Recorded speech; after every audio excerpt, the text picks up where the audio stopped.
Hello दोस्तों, welcome to my channel. आज के इस वीडियो में हम लोग बात करने वाले ओएनजीसी स्कॉलरशिप स्कीम 2026 के बारे में। देखो, ये जो स्कॉलरशिप है ना, ये बहुत ज़्यादा इंपॉर्टेंट है क्योंकि इस स्कॉलरशिप में आपको अच्छे खासे अमाउंट आपको स्कॉलरशिप के तौर पे आपको पैसे मिल जाते हैं। हम लोग बात कर लेते हैं इस स्कॉलरशिप के बारे में। सबसे पहले तो इस स्कॉलरशिप को ना ओएनजीसी फाउंडेशन आपको स्कॉलरशिप प्रोवाइड करता है, और स्पेशली किन लोगों के लिए? SC, ST, OBC, general, EWS category, मतलब कि सारे लोगों के लिए ये स्कॉलरशिप अवेलेबल होता है।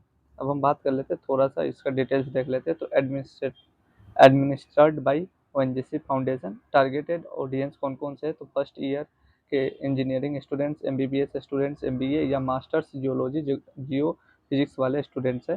टोटल स्कॉलरशिप 2000 एनुअली प्रोवाइड करते हैं, जिसमें से 1000 एससी एसटी है, 500 ओबीसी, 500 जनरल या ईडब्ल्यूएस को ये स्कॉलरशिप प्रोवाइड करते हैं। 50% ये जो स्कॉलरशिप है वुमेंस के लिए, मतलब कि ये रिजर्वेशन है। और अगर आपको फॉर्म फिल करना है तो ओ एन जी सी स्कॉलर डॉट ऑर्गेनाइजेशन पे जा करके आप इसको फॉर्म फिलअप कर सकते हैं। स्कॉलरशिप अब हम देख लेते हैं कि कितने पैसे ये प्रोवाइड करते हैं। तो पर एनम आपको 48,000 रुपये आपको ये मतलब कि रुपए प्रोवाइड करते हैं अगर आपका स्कॉलरशिप में सिलेक्शन हो जाता है। तो यूजी के लिए क्या है कि 4 साल आपको, मतलब कि अंडर ग्रेजुएट स्टूडेंट्स के लिए ये 4 साल आपको स्कॉलरशिप देंगे। और अगर आपका पोस्ट ग्रेजुएट जैसे कि एमबीए या मास्टर्स में हो जाता है तो आपको ये 2 साल के लिए स्कॉलरशिप प्रोवाइड करेगा। अब हम बात कर लेते हैं एलिजिबिलिटी क्राइटेरिया का। तो देखो, फर्स्ट ईयर में ना आपका जो भी आप जिस भी कोर्स में एडमिशन लिए वो फुल टाइम रेगुलर कोर्स होना चाहिए, जैसे कि engineering, MBBS, BTech, MBA, MSc, ये सारा कुछ होना चाहिए। मिनिमम मार्क्स की अगर हम लोग बात कर लें तो आपका 60% या 6.0 सीजीपीए होना चाहिए। और क्लास ट्वेल्थ में आपका कितना होना चाहिए? अच्छा, ये क्लास ट्वेल्थ में ही दिया गया है। अब हम बात कर लेते हैं फैमिली इनकम का। तो 4.5 लाख रुपए आपका एससी एसटी कैटेगरी वालों का होना चाहिए, उससे कम होना चाहिए फैमिली इनकम। एंड 2 लाख से कम जनरल एंड ईडब्ल्यूएस या ओबीसी वालों का फैमिली इनकम सर्टिफिकेट होना चाहिए। अब हम बात कर लेते हैं एज लिमिट। तो 30 साल से कम के स्टूडेंट्स होने चाहिए।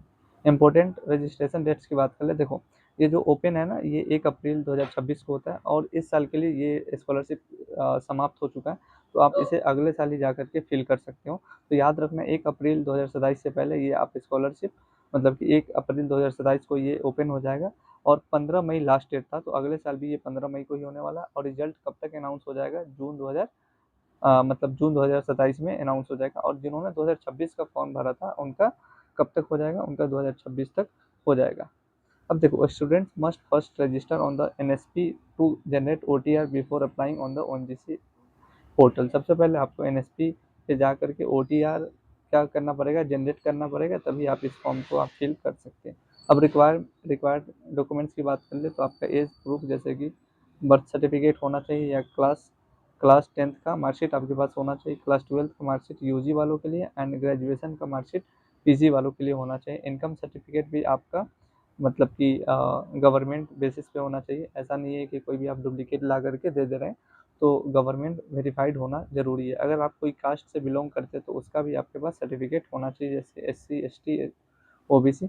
बैंक डिटेल्स आपका, bank ECS form duly attested by the bank. आपको ना एक बैंक से जाकर के वेरिफिकेशन करवाना पड़ता है, तो वो भी आपके पास होना चाहिए। सारे डॉक्यूमेंट्स आपसे लास्ट में मांगे जाते हैं। आइडेंटिटी प्रूफ के तौर पे आपको कॉपी ऑफ पैन कार्ड होना ज़रूरी है। उसके अलावा अगर आपके पास पैन कार्ड भी नहीं है तो आप आधार कार्ड से भी काम चला सकते हैं। कॉलेज डॉक्यूमेंट्स जैसे कि आपका एडमिशन फी स्लिप या इंस्टीट्यूशन आईडी, ये सारा कुछ आपसे मांगा जाएगा। अब हम बात कर लेते हैं सिलेक्शन प्रोसेस क्या है या रिन्यूअल रूल्स क्या-क्या हैं। तो जो स्कॉलरशिप है ना, वो मेरिट बेस्ड पे दिया जाता है। उसके बाद टाई ब्रेकिंग रूल क्या दिया गया है?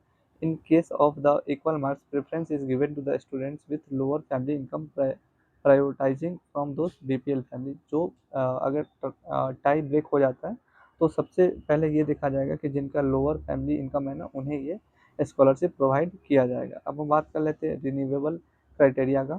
तो आपका ना एग्ज़ाम में 60% या 6 ग्रेड पॉइंट्स आउट ऑफ 10 होना कंपलसरी है हर एक सेमेस्टर में। इसके अलावा आपका क्या है कि इसके अलावा आप जो भी स्टूडेंट है ना, इसके अलावा कोई भी आपको स्कॉलरशिप आप अवेल नहीं करें, तभी आपको स्कॉलरशिप दिया जाएगा। उम्मीद करते हैं कि आपको ये वीडियो पसंद आया होगा। ऐसे ही स्कॉलरशिप से रिलेटेड वीडियोज़ के लिए आप हमारे चैनल को सब्सक्राइब कर लो। मैंने एक प्लेलिस्ट बना दिया स्कॉलरशिप नाम से, आप जा कर के मेरे चैनल को विज़िट करके सारे स्कॉलरशिप के बारे में आप देख सकते हो। फिर भी अगर आपके मन में कोई डाउट है तो आप कमेंट सेक्शन करके कमेंट में आप बता सकते हैं।